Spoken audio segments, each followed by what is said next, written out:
Salut la famille, l'actualité nous oblige, nous sommes encore une fois depuis des retours et nous disons merci d'être toujours là présent à travers l'espace des commentaires. En tout cas, merci. Si c'est la première fois ou bien si tu es un habitué mais tu n'as pas encore pris la décision de t'abonner, je pense qu'il est temps. En bas dans les coins, tu cliques, tu t'abonnes, tu actives aussi la cloche de notification. Likez, partagez les liens. Ça, je te les recommande, il faut toujours penser à partager. Partage à tes connaissances, tes collègues, ba membres et famille, ba tunayo nyonso partager les bango, ba connaissances nayo. Partager pour bango peut pas découvrir Bisso, c'est très important. Et puis regardez aussi nos vidéos jusqu'à la fin et par après tu peux nous revenir avec un bon commentaire qui va nous aider. Alors nous avons un grossiste comme Fally Ipupa dans notre industrie, donc carence et à marchandises et à Penate. Et nous avons des fournisseurs comme Kofi Ferré, Héritier et les autres pour ne pas citer tout le monde. Alors comme l'actualité nous oblige, l'actualité, je vais toucher quand même quelques trois artistes. On a récupéré quand moi partagé quand même moi et alors on va parler de Ferregola, on va parler de Fally Ipupa, on va parler aussi des Roga Missile. Donc Ferregola Tokolobe la FESPAM parce que ça parle et ça discute, ça polémique tout autour. Donc on va essayer quand même de fixer parce que c'est comme si Babolo et Apena dévisser. Alors on va essayer de fixer na kati actualité et puis je vais essayer de parler aussi de Fally, ce qui t'a permettre na toucher pe Batumi Susu. Alors Ferré, après avoir livré son grand concert au Stade des Martyrs, ça parlait, ça polémiquait, ça discutait, ça criait au scandale jusqu'au jour d'aujourd'hui. Bisotoyaki, Tosala qui ba analyste, Tolobani na batu Ferré que Bossala par tous les moyens possibles, actualité Oyobo maintenir yango comme il se doit. Parce qu'il faut faire à profiter na moi et loko Oyasali parce que lui-même il n'était pas sûr de pouvoir réaliser ce qu'il a réalisé au Stade des Martyrs.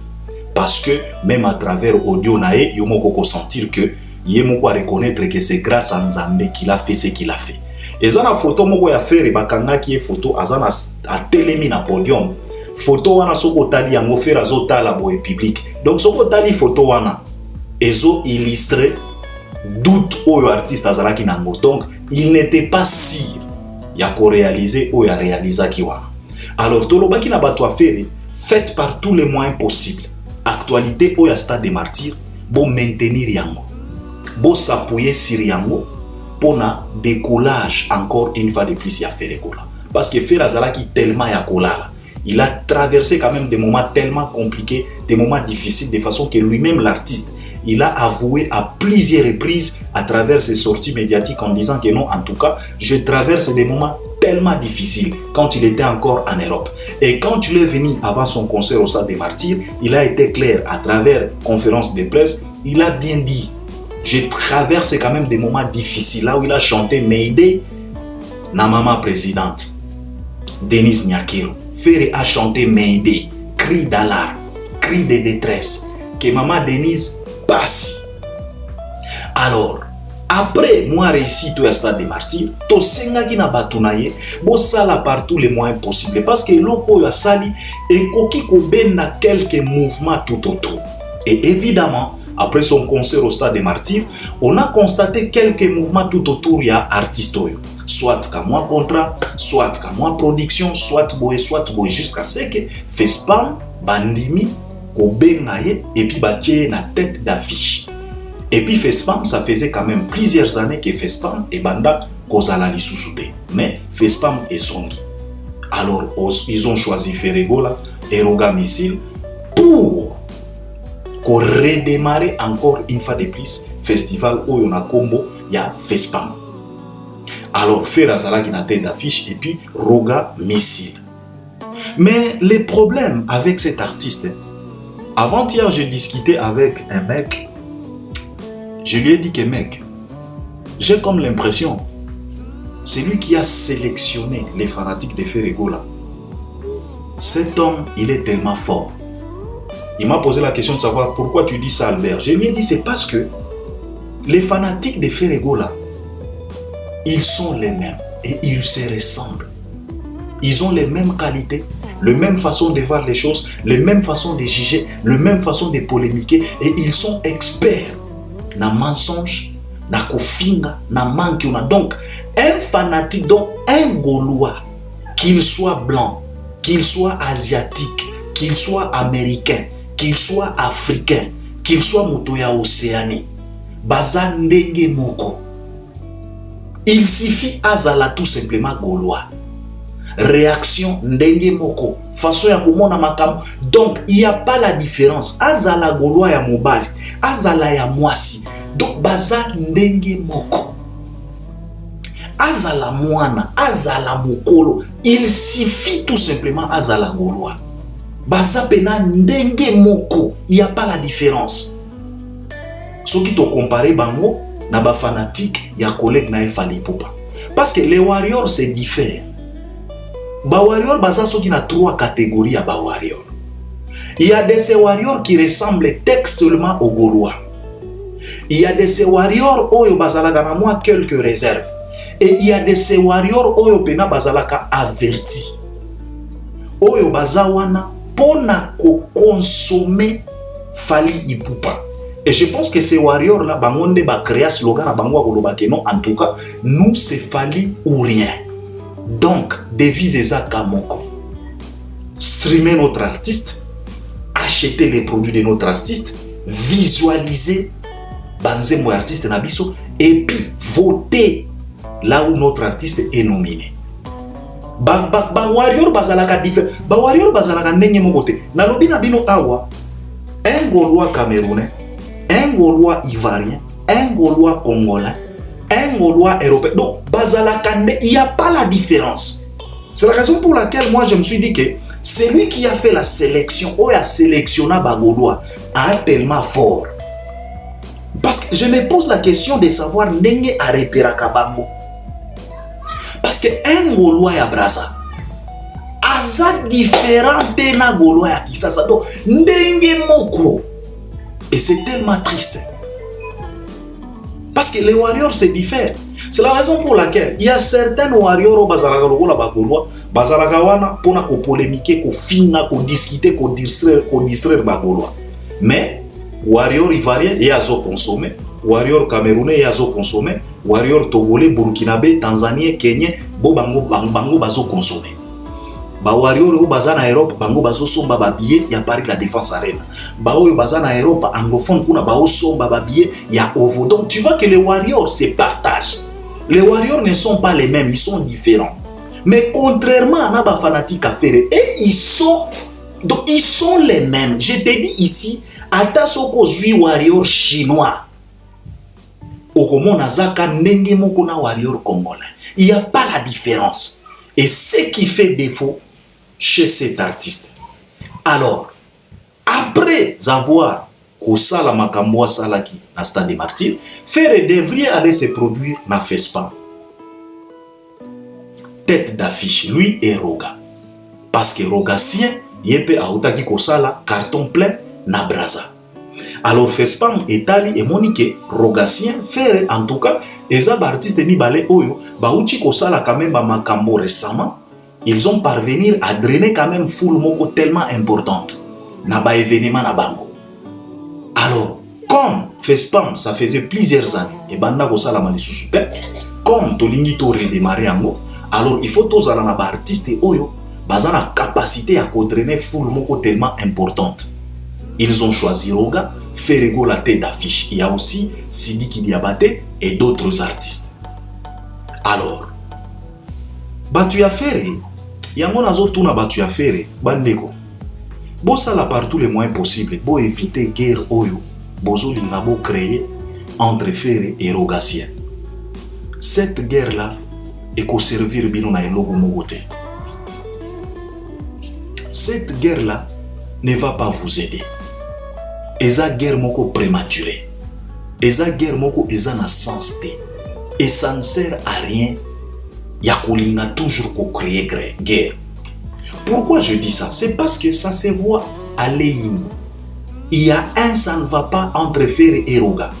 Ok, FESPAM bango basali politique wana pona profit na bango. Ba ebi très bien qu'il y a mes ententes moko eza entre Roga na Ferré. Comme ça, mes ententes wana o eza entre ba fanatique Roga na ba fanatique Ferré.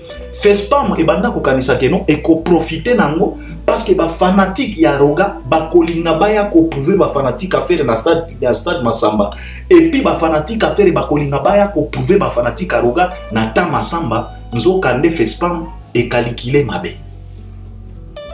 Et calculer ma bé. Yango tomoni o tomoni. Tout simplement, je voulais tout simplement interpeller Batouya Ferry. Na Batouya Jet Set. Yango nazoloba awa, c'est comme si Batouya Ferry, ils ont été choisis par une seule personne. C'est comme si une seule personne les a sélectionnés parce que basa batu moko boye. Ferry auti kosala audio awa, azoloba ke non, to changer ba comportement na biso. Ba langage na biso. Il a martelé surtout Marca aussi. Mais à ma grande surprise, na monika artiste moko boye ya kamokuse moko boye azalaki pa Ferry na ebi kombo na ete azalaki pa ya kamokuse boye. Azoloba ke non, tolobaki na bino nini? Tolobaki na bino ke non, en tout cas, stade oyo eza lokola mwa bouchon moko boye. Avec des discours comme ça, vous créez des problèmes à votre artiste. Parce que biso moko tomoni descente à Ferry na Braza. Descente moko tellement timide. C'est comme si Ferry se reprochait de quelque chose. C'est comme si Ferry il n'était pas à l'aise. C'est comme si Ferry n'était pas dans sa peau. Tout ça à cause de quoi? Sortie médiatique ya ba Marca House, ya balité ya Kanda. Au lieu bon a danger oyo bozo ti artiste na bino bozo continuer. Nathalie Kandeko wana kaoloba e moni tolobaki na bino ke stade tata mayane ti bouchon. Ça c'est manquer du respect na stade wana ta masamba. Alors eloko oyo bobanda ko considérer lokola bouchon.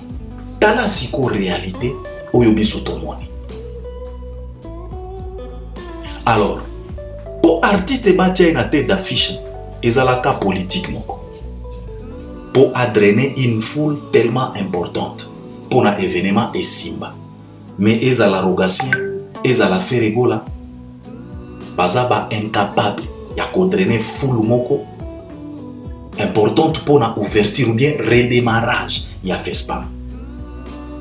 Et puis biso tolobaki que pour faire tondima quand même eloko oyo auti kosa na stade des martyrs eza pena yango, il faut suite logique ezala.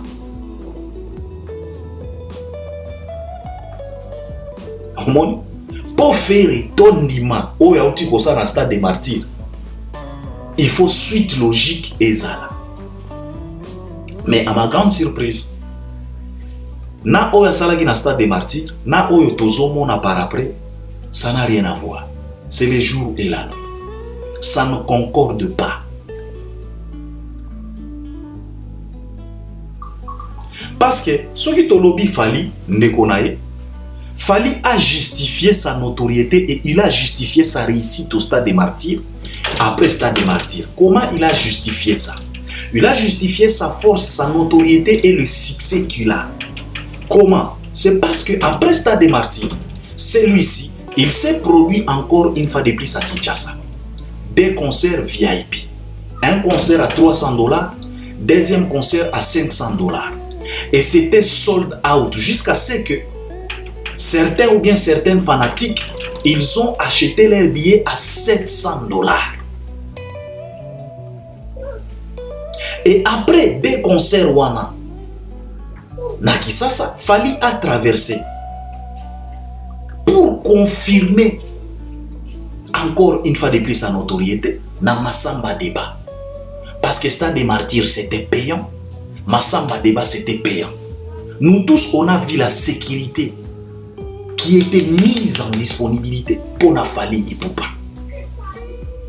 Jusqu'à ce que même les fanatiques de celui-ci, donc les mana pour la sécurité ya Massamba Débat. Mais malgré tout ça, Fally a fait les pleins à Massamba Débat. Concert payant. Il a encore confirmé. Et on a dit exactement. Donc ce qu'il a fait au stade des martyrs, ça se justifie par sa suite logique. Et après Massamba Débat, il a joué d'autres concerts privés même à Kinshasa. Il a joué même devant les premières dames en Afrique. Donc, il a justifié sa notoriété. Il a justifié la réussite au stade des martyrs. Mais contrairement avec son collègue Ferrego, la biso tozo comprendre. Après Stade des Martyrs, tozo monake. Donc, déséquilibre. Il n'y a pas l'équilibre. Ferre ne nous justifie pas. Réussite au bazo benga réussite à Stade des Martyrs. Et c'est par là. Biso torobagi na batu awa. Ce n'est pas parce que Autriche lundi, ne mercredi, on a la même possibilité à Autriche. Parce que tout comme la réalité mon sous. Ferregola voulait faire le pareil comme Fali Poupa. Après Stade des Martyrs, il est allé s'aventurer dans le chapiteau ya Pullman. Oyonangana yo tomona. C'était flop. Tellement ridicule jusqu'à ce que même Balobelinaye babeta eloko anakara. Ferregola batient la tête d'affiche dans Massamba Débat. Évidemment avec Rogatien. Avec tous ces petits guéguerres, nous on a cru que peut-être il va nous prouver, il va confirmer, il va justifier sa réussite au Stade des Martyrs. Hélas, tant otokomi na Massamba, en tout cas tant Massamba à la kisibiso réalité mosusu. D'abord, la façon dont l'artiste a traversé, timidement, jusqu'à ce qu'il a cogné même certains fanatiques avec sa voiture. C'est comme s'il se reprochait de quelque chose. Mais tout ça, faute à banani, faute à batunaï. Faire a presté. Roga pe a eko presté. Mais le problème c'est quoi? Le problème c'est que on a zoloba awa. Est-ce que bino bozo tala pena bomoni ke guerre oyo bozo linga boko tisa entre Ferre na Roga? C'est vraiment important. Pourquoi je dis ça? C'est parce que after Fespam, makambo ebimi, tomoni ba attitude, tomoni pe attitude ya Roga. Nagoya kolobelango. Mais je suis d'abord focalisé na Ferregola parce que azaya biso. Roga azaya bango. Alors Ferregola, oya uti kosala carton plein na Stade des Martyrs. Batie peut-être d'affiche na Fespam. Selon Roga alobi na biso que non, en tout cas, on a parvenu à réunir que 7000 personnes dans le stade Oyo et ont la capacité à plus de 30 000 personnes. Nalandi ba fanatique à faire, na batu ya faire, na ba porte-parole à faire, na batu misusu na banda ko kanisa ke ba raisonna ka bien, bazolo ba ke non en tout cas Ferregola à la kisi Roga ke non aza grand prêtre parce que après concert, après prestation na ye faire abimi na batu. Tango boloba ka boye. Bolobaka yango bokanisaka ke bozolo bango na planète Mars, bozolo bango na Jupiter, bolo bango na Lune, bolo bango na planète nini. Toza na mokili, toza na miso biso nyo tobanda kolanda festival wa abimina batu nini d'abord, batu nini oyo ye a parvenir kokotisa na Massamba Débat po abima na bango. Eza festival. Ce n'était pas que le fanatique de Ferre Obayakiwa. Et si c'est le cas, c'est que Ferre Mawatro, là où son collègue Fali Ipupa, concert individuel, il a parvenu, Yakobeta Stade Massamba Débat wana plein Yemoko. Ye Ferre Sikoyo a parvenir kaka ko réunir 7000 personnes. Tête d'affiche. Parce que on est bino ba fanatique à faire yango na zolo ba ke bozala ka nenge moko. Et vous êtes tellement bizarre. Bolingaka ba dégâts, bolingaka ba polémique, bolingaka ba mankamo. Tango siko bato bakomi ko rappeler bino bakomi ko talisa bino ndenge makambo ya laka. Bokomi o balingaka ferete. On était ici. Bobandi makelele. Oh, bango ba betaki Massamba, baganisaki les padres ake ko corriger Massamba Débat. Ba warrior balobaki na bino ke ce n'est pas son concert à lui. Eza festival. Akobeta ye moko te, baninga misusu pe bako prester. Boyaki awate, yenda za na tête d'affiche.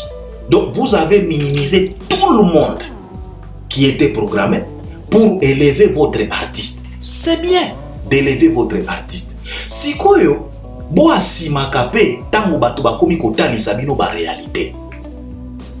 Ba warrior balobaki na bino eza festival boboyaki kondima, bolobaki te yende aza na tête d'affiche, yende star. Siko tango tomoni o tomoni, Ba warrior bazongeli bino bakomi kotalisa bino tala artiste na bino asali mpiaka bokomi ko changer lisusu maloba oh ezalaki fespam, ezalaki festival, ezalaki concert na yete. Mais celui qui était na tête d'affiche ndekonanga. Po batia yo na tête d'affiche c'est parce que tu es grand. Beaucoup de considération.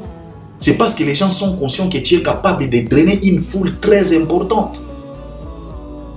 Si bozo soit nanani, bo se justifier pas ya nani.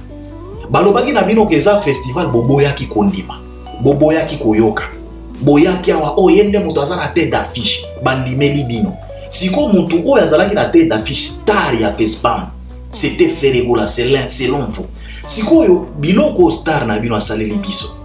Est-ce que azo justifier pena makambo asalaki na stade de martyr? Yango tolobaki na bino awa, il faut faire attention. Soko trichaki lundi, kokanisa te ke mardi oko tricher de la même façon. Parce que là, Ferré ne justifie pas ce qu'il a fait au stade des martyrs. Contrairement à collègue Naïe, parce que Fali a justifié ça. Après stade des martyrs, il a abéti ba concert ya kosakanate. Et puis nyonso carton plein, total. Et puis payant mbongo yo kota. Parce que oya bino tozo mona déjà ba désordre o ezobima. O bato misusu ba futi bangote, misusu balie mbongo ceci cela. On a lobaka awa stress na stress, désordre na désordre, ma papa na ma papa. Alors Ferré a presté. Asilisi ko presté roga pe aye ko presté. Omoninga baer mosusu matala nego mobalo Fali. Je félicite vraiment cet homme.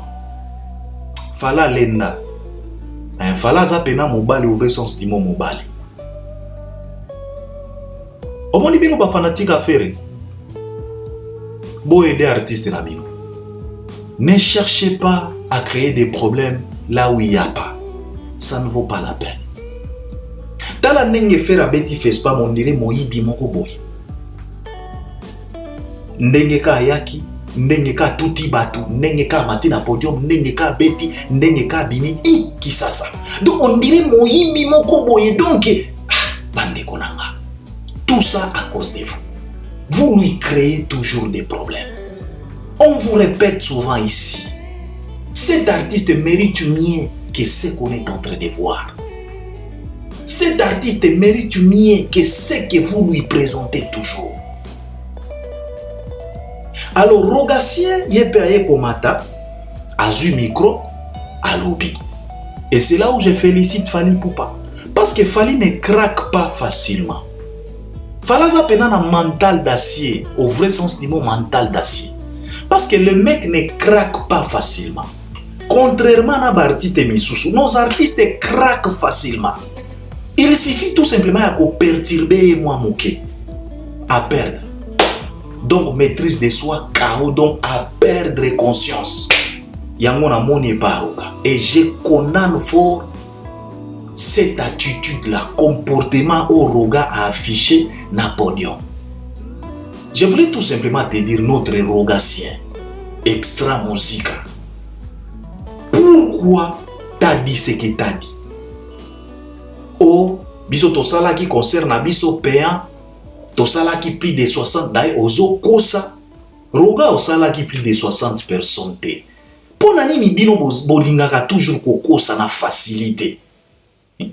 O tosala qui plus de 60 personnes sikoyo oyo ya ofele mais tosali ka 7000.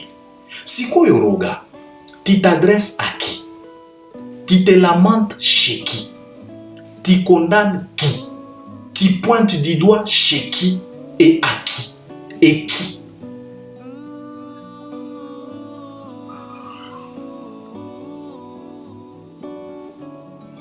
En tout cas, on a compris qui était Makambo Loga. Est-ce que c'était important de parler de ça?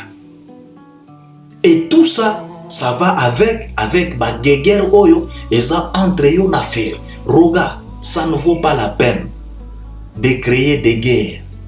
Ou ils ont servir bino na eloko mon côté avec ton confrère Feregola. Respectez-vous. Ça c'est la musique. Demain le lendemain, tu seras obligé de collaborer avec Ferré. fermement, il sera obligé de collaborer avec toi. Alors ça ne vaut pas la peine. Vous êtes des grandes personnes. Des guéguerres comme ça, ça ne vous mène nulle part. Ça vous déchire. Ils ont réduit Bino en rien. Donc, ma papa pena. Parce que Nathalie Pena Roga, je me suis dit, oh là là. Pour nani ni komi kiti satina niveau oyo. Oh, to sala qui concerne abiso payant, to drena qui full, mais oya ofele, mais si koyo. Tu te justifies pourquoi? Et tu condamnes qui? Et si et seulement si tu as fait plus de 60 000 personnes payant dans Massamba débat, tu fallait nous refaire encore. C'est la raison pour laquelle Nazolo Bake, Babiloko Obo Uchiko Beta, Nayo Roga, Nayo Fere, il faut totalement aller sous mon sous. Parce que nous, on commence à douter de ce que vous aviez réalisé là. Parce que tout le monde a une suite logique et ça correspond à Oyobo Salaki. Il n'y a pas les mariages. Concordance athée. Moïna Boutou. Tout ça comprendre. Donc, moi je pense que ce que vous aviez fait, faire un stade de martyrs, Yona Massamba, il faut que vous ayez lisu. Soit vous avez triché, soit vous avez une spiritualité, soit vous avez une boye. Parce que si et seulement si vous étiez tellement grand, si et seulement si vous avez cette capacité, en tout cas, ne faites pas, ne pas sans agibato. Ne komoko lobinanga te Albert Omoni, c'est parce que le président de la République était présent. C'est la raison pour laquelle ils étaient catégoriques. Mais arrêtez vos bêtises. Est-ce que ça soit ça la meeting te na stade wana? Ba ça la manifestation politique te? Batu bayaga ebele te? Soki ezala ki pona sécurité à président. Est-ce que ça sou a ça la meeting ya politique te? A ça la rencontre ba manifestation ya politique te? Batu bayaga ebele te? Arrêtez avec vos histoires là. Le président, il était là présent pour tout simplement redémarrer FESPAM. Il était dans l'obligation de le faire. Parce que c'est lui le grand prêtre, il y a FESPAM Wana. Au monde, arrêtez vos esquisses là. Président Alalaki na stalité. Ayaki a sali cérémonie na ya ouverture, ayoki quelques deux trois nzembo a telemi a kenaye. Ça ce n'est pas la raison, il faut arrêter. Donc ngai na komiko nga pena eloko fera salaki na stade de martyr na oyo roga salaki na Massamba na komiko tala ngona lisu mususu parce que na on comprendre te suite logique exacte. Alors fais pas meleki nengona sauf que rogatien ça ne vaut pas la peine ya koloba biloko oloba kiwana. Au monde, il faut que vous mental moko d'assiette. Tu pouvais tout simplement se tenir debout. Tu joues, tu respectes bato oyo ba se déplacer qui pour baya. Au respecter bango, au bêti bango musique comme il se doit, sans pour autant chichoter, sans pour autant murmurer, sans pour autant qu'on la qui sa mécontentement. Il faut qu'on la rappelle qu'on a bon perdant. Il ne faut pas chercher à être toujours le mauvais perdant. Si ça ne marche pas, ça ne marche pas. Et si ça marche, gloire à Dieu. Mais bino bolingaka toujours qu'on a mauvais perdant. Si ko yokoloba kenga na salaki ya mbongo, mais oya ofele, obwa ke la faire mbwa ke la. Faire ya batu, babengisi eko benga. Peut-être FESPAM et se trompa qui n'a choix à faire à salani. FESPAM et salami na kisasa te et salami na terre na bino na mboka na bino brasa. Faire à salani. So ki azana ba fanatique et belete na brasa. Qu'est-ce qu'il pouvait faire? Abo mabe batu misusu. Poto lo ba ke non faire à sacrifier pe moto mususu pona FESPAM. Qu'est-ce que tu voulais à ce que faire puisse faire?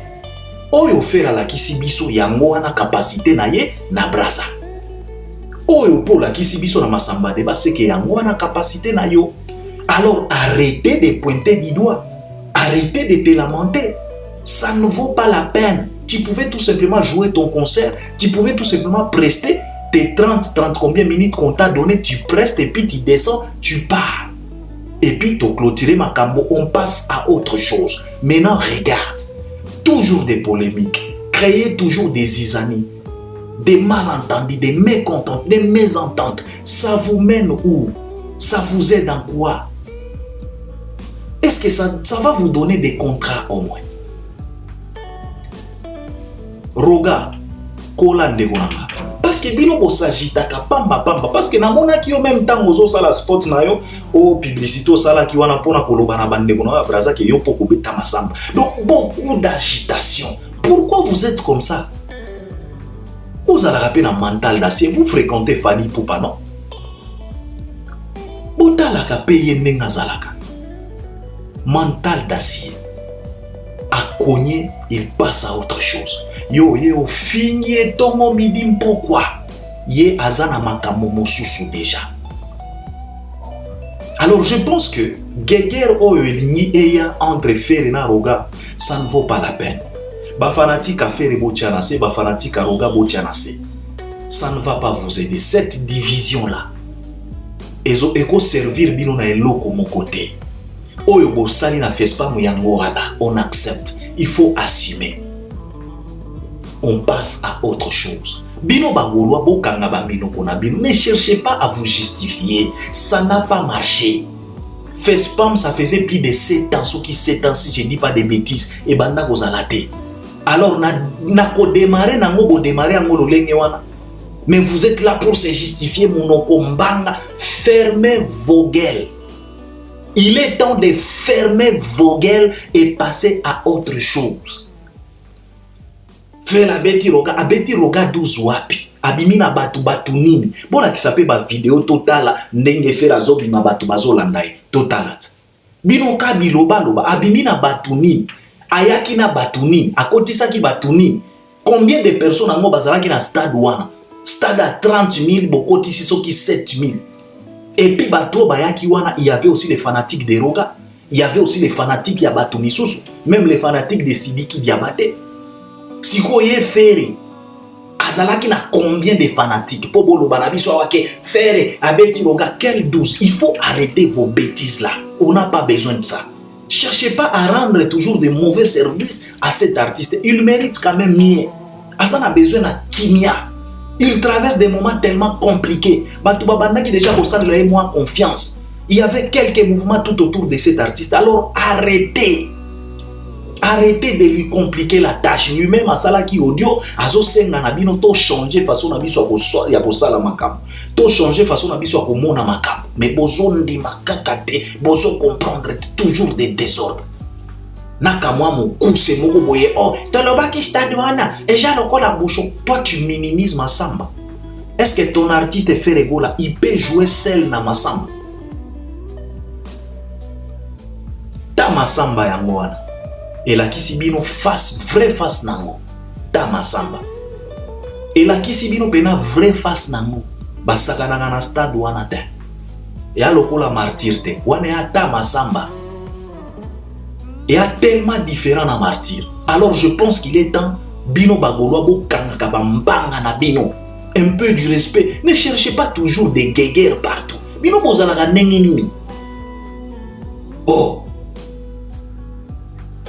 Ça c'était fait. Fally Ipupa di Cap la merveille. Concert privé chez le président Sassou. Oh yona lobaki na Bino awa. Tango tozolo bato sala ba analyse bozo ya makelele o bino ba Albert ceci cela bino moko bozo mona awa. Avant-hier, je vous avais dit que il y a de ces contrats que Fally Ipupa est en train de décliner volontairement. Na lobaki awa bisanza ya ba contrat o falazo sanza ya ngwana fera komi koloko talelo. Ba bref bozo mona yango. L'autre azalaki na Fespam mais l'autre a keko beta. Concert privé chez le président de la République. Cela veut dire que Fally devrait qu'on ça la ouverture à Fespam. Mais batali sikoyo parce que logiquement Fally devrait qu'on ça la ouverture à Fespam et puis after Paris baké kobeta chez le président. Si je ne me trompe pas, ça pouvait être comme ça logiquement. alinga qui a ça la ouverture il y a FESPAM et puis after party chez le président. Mais comme Fally au jour d'aujourd'hui a commis qu'on décliner ba contrat misusu po bande konaye bango pe ba récupérer. Yangwa a commis qu'on balancer. Alors Fally il a trouvé bon, il a dit à président de la République que non, monsieur le président, bozwa moto mosusu ngana obeta kaka oya biso privé pour ne pas embrouiller les gens. Fally Ipupa. Pourquoi je dis ça? C'est parce que Toyoki Bagoloa Baoutia Makelele awa. Oh Ferre a déplacé Sassou. Oh Sassou ayaki koyoka kaka Ferre. Après Ferre a yemi Sassou a Kenaï. Est-ce que vous allez nenge nini au moins? Sassou devrait être présent pour redémarrer FESPAM. Bon, tala siko.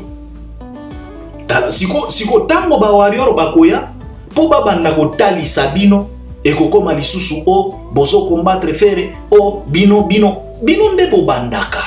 Vous êtes les premiers à commencer les discussions. Tango siko biso tokoya ko fixer ba actualité, ko fixer ba vérité. Et komi o bolingaka Ferre. Siko yo boye tokoloba neti. Bocheli batuma kelele pona FESPAM. Siko Fally ye wana ake kobeta chez le président. Bino mongo moni vidéo. Il discutait avec la femme et le président était présent. Dicap la merveille. Abeti kuna. Boyebi caché. Yamona uchi koloba na bino awa. O splendeur abanda koloba. Soki Fally lelo yo a décidé kozwa ba contrat nyonso. Kolongola quand même ba condition, ba exigence aux alaganango.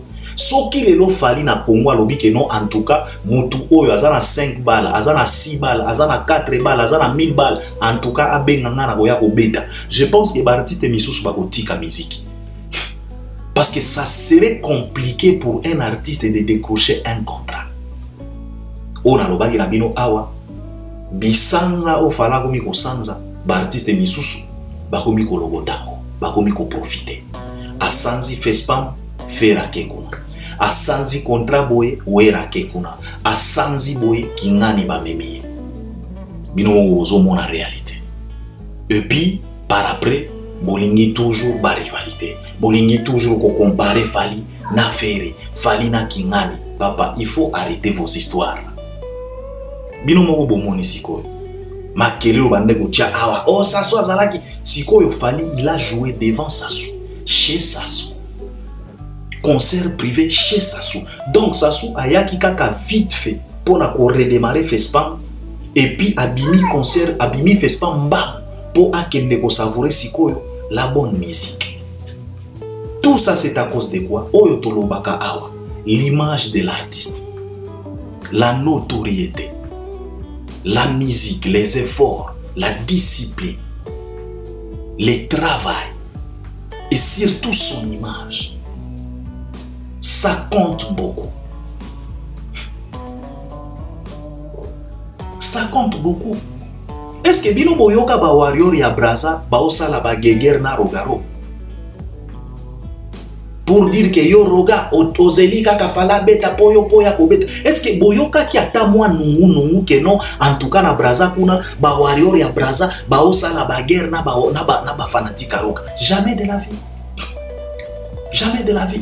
Tout ça, ça compte. Mais tala bino baba goloa. On a zolo ba bozala kandenge moko.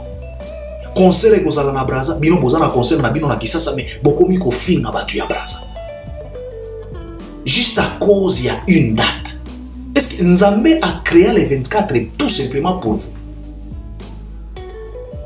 Mais tala ba warrior. Jamais yoka ke no warrior moko Fally azo swana na fanatique roga. Non. Fally a fait son concert na Masamba, ake naye warrior a sepeli afandi naye. Roga pe aye asali oyaye asilisi calme sans problème. Sans problème. Fally ewa siko bokoloba nini? Parce que bobandaki Ferre abendi Sassou et bongo tala siko différence. Moko na FESPAM, moko na résidence. Dicap la merveille. El maravilloso. Oyango tozolo banabino awa. Il faut arrêter. Aidez votre artiste, c'est très important. Alors Fally abeta qui concert privé chez les Sassou. Ayembi totali kitoko makasi. Kitoko makasi. Concert moko privé. Alors tout na caché. Ngana golobana o caché te ke no tuna madina. Yenda liaka ba 20%. Alors Fally Ipupa aza pe na actualité mosusu. Aza na Ovo Arena. Après Paris La Défense Arena. Paris La Défense Arena ils ont kende déjà na sold out. Tozolo bayango bozo kanisa peut-être eza ba plan. Mais non, ils ont kende na ko boucler. C'est la raison pour laquelle na lobaki na bino awa soki producteur ya Fally bazwaki décision ya ko annoncer Ovo Arena Wembley, c'est parce que babanda komona déjà makambo ezo kende na kozala sold out na Paris La Défense Arena. Sinon, ceux qui n'ont pas de la défense arène, les arènes à moi kokoso, batouana balinga qui va afficher, balinga qui va programmer Fally na Londres. Et tozoyo kake après Londres, eza pe Belgique eza. Donc je pense que bako annoncer pe concert ya Belgique après avoir quota la comportement ya ba fanatique à Fally na Londres. Comment est-ce que les fanatiques de Fally ya Europe anglophone bako se comporter? Ya ngone ekopé sa sikom pifo na ba producteur na batu oyo bazo couvrir ba événement ya Fally oyo ya ko programmer encore Belgique. Donc c'est la raison pour laquelle comportement ya ba warrior les 19 tango bako tia billetterie na disponibilité à mutu nyonso, en tout cas il faut se comporter bien pour que concert B à Belgique ezala annoncé. Parce que soki les 19 bobeti ata moi 6000, en tout cas wana ekozala déjà assurance ya mobimba. Wana ekozala déjà 50% il y a réussite parce que le concert est en décembre. Tozana nous na juillet. Donc, il faut dépendre de le comportement na bino les 19 hours. Ce qui va fungoli champ ya billetterie en tout cas comportement ya ba warrior. Nde ekosala que producteur a annoncé, a confirmé concert au ya Belgique. Parce que déjà France est bouclé. France il y a pas de problème. Donc, beau fan dans la bino calme beau lala. France est qui n'a pas si là. Donc, ceux qui va warrior va se comporter correctement dans Londres, en tout cas, et qu'on pousse malamoko producteur et Fally va annoncer pe oyo ya Belgique. Donc, wana pena ba actualité ya Fally oyo ezo dominé, eza ba actualité moko ya kafu parce que Fally Ipupa en tout cas na année oyo alobaki na biso to la tabagan. Totiaki ba tembe awa. Mais je pense qu'il avait raison de nous prévenir bien avant Yakola Tabagan. Parce que lui-même, il avait déclaré qu'il n'a pas frappé fort Bokukanisa qui n'a pas kufa. Et Tozo Monayango parce que l'album Kutu Formule 7 n'a yébité. Massacre pena. Massacre pena. Massacre ya massacre. Avec ses fanatiques warriors. Donc je pense que ba warrior, bon se comporter bien, na. Tango ba relâcher billetterie, je pense que les 19 awa en tout cas bo se comporter pena na ndenge na bino ndenge ka bozalaka car l'impossible n'est pas warrior et bosala pena kitoko makasi. En tout cas ça c'était Fally Ipupa, je pense que azape na ba programme mosusu oyo akoya ko révéler biso a prometaki biso chez Popol que non en tout cas na août awa il faut asala moi eloko moko boy pona ba fanatique na ya kisasa ba savourer quand même Formule 7 en public. Il faut concert moko public. En tout cas, à Prometa qui alobaki chez Popol qui bazo sala makambo et alobaki très bien que tozo préparé parce que biso tolinga ko sala makambo moko bien. Donc Fally Ipupa il est en pleine préparation. Il y a ko offrir ba fanatique na ya kisasa. Je pense que et kozala moi concert moko ya au revoir au Fally a démarré mbala moko so ki azana moi tournée africaine awa parce que c'est rare hein? Fally a fan d'abord en tout cas sans tournée, c'est un peu rare. C'est un peu rare. Mais je pense que Fally peut a commis ko sala logo la kaba américain. Je pense que Fally a changé le format à concert. Au moins, les stars américains ont concert 3-4 concerts par an. Mais il faut voir si on a concert à moi. Il faut voir si on pifo et côté. Parce que par exemple, ceux qui ont eu concert à Paris La Défense Arena, ceux qui ont eu minimum, ont eu minimum 100 € par personne. Parce que les billets à Paris La Défense Arena, les billets à 100 combien, 70 combien. Donc, ceux qui ont eu minimum 100 € par personne. Paris La Défense Arena a une capacité à plus de 40 000 personnes. Ceux qui ont eu 40 000, sold out, il y a 40 000. Fois 100 €. Et à combien? 4 millions de dollars. 40 000, 4 millions de dollars. Oui, 4 millions de dollars. Si ceux qui bimisi ba dépenses, producteurs, maison, tout ça, ba madina, fali nengazawana, concert moko kaka ya Paris la Défense Arena, fala okozanga tata moi 1 million na ye, kaka na concert moko. Ezan nenge ba Beyoncé ba salaka. Donc a petit concert moko par an, 25 millions, ake a pemi a fandi, a limbongo na ye tranquille. Je pense que fali pe a komi na ba level wana, a komi ko viser makambo moko ya minene. Donc par an, makambo ya ko se fatiguer encore une fois de plus, 50 combien concerts par an. En tout cas, je pense que peut-être il fallait comme qu'on modifier moi ce système moi. Et a comme qu'on modifier moi structure wana ya 40 concerts. Fallait peut-être au jour d'aujourd'hui à koki ko caler 10 dates ya pamba par an. Mais ba concert au pena ba concert. A beti so qui 10 dates nae à côté si 30 millions à fandi nae. Voilà donc fallait fois à la bongo. Alors, l'actualité na yango wana, ba warrior, bo se procurer ba billet, nous deux ezawana, na banze mo misu sous formule, c'est ezo continuer kaka kubeta. Donc je pense que je dois m'arrêter par là. Ezaka actualité on a linga na partager na bino et je pense que vous allez participer aussi à travers les commentaires. Donc on est ensemble, à la prochaine. Merci.